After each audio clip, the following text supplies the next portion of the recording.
जब किसी की जन्म कुंडली के 10वें घर में सूर्य बैठा हुआ होता है तो जातक को पैतृक संपत्ति से जरूर लाभ होता है और पितृकुल के लोगों से धन का लाभ होने की संभावना ज्यादा होती है।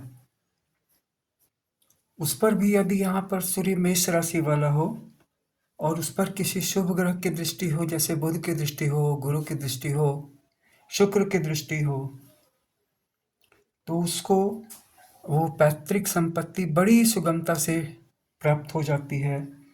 Father to son inheritance easily transfer हो जाता है, बड़ी ईज के साथ, कहीं कोई रुकावट नहीं आती है। इसके अलावा ऐसा जातक खुद अपने पराक्रम से धन उपार्जन करने वाला होता है। तो सूर्य दशमस्थ उसी का होता है जिसका जन्म दोपहर के समय के आसपास होता है।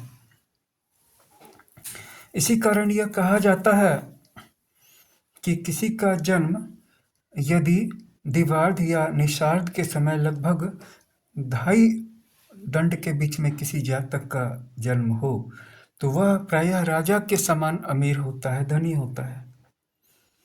अब बात कर लें कि दसम भाव में अगर चंद्रमा बैठा हुआ हो तो क्या होता है। तो ऐसे जातक की माता के द्वारा उसको धन प्राप्त होता है। उसकी माता की जो भी स्टेटस या हैसियत होती है या रीच होती है, उसके हिसाब से वो अपने बेटे की बहुत ज़्यादा मदद करती है। उसकी लाइफ में क्राइसिस के समय में, संकट के समय में उसका साथ देती है, उसके साथ खड़ी रहती है। अब बात कर ले कि अगर दसम भाव में मंगल बैठा हुआ हो तो क्या होता है। तो दसम स्थान में मंगल बैठा हुआ हो तो जातक अपने शत्रु पर विजयी होने से धन की प्राप्ति करता है। और अगर बुध दसम भाव में बैठा हुआ हो तो ऐसे जातक को अपने मित्र के द्वारा धन मिलता है। अगर बृहस्पति दसम भाव में बैठा हुआ हो तो जातक को अपने भाई के द्वारा या चचेरे भाई के द्वारा या ममेरे भाई के द्वारा या मौसेरे भाई के द्वारा धन लाभ होता है। ऐसा नहीं है कि वो डायरेक्टली उसको आकर के कहते हैं ये तुम धन ले लो। उसके साथ किसी काम को करने से साझेदारी में लाभ हो सकता है, जो प्रायः अकेले नहीं होता है।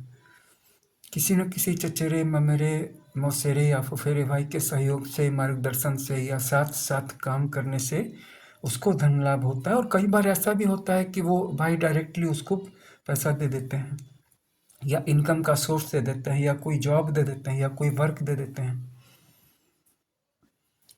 शुक्र अगर दसम भाव में बैठा हुआ हो तो ऐसे जातक को किसी धनाढ्य यानी अमीर स्त्री से कृपा प्राप्त होने पर धन की प्राप्ति होती है।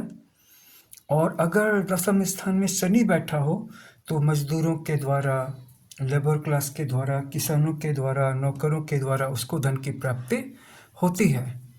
आप भी अपनी पूरी कुंडली का विश्लेषण करवाएं, यहाँ पे आपको बहुत ही अच्छी क्वालिटी की एनालिसिस मिलेगी। यहाँ पे मेरा व्हाट्सएप नंबर दिया हुआ है, इस नंबर को आप नोट कर लीजिए।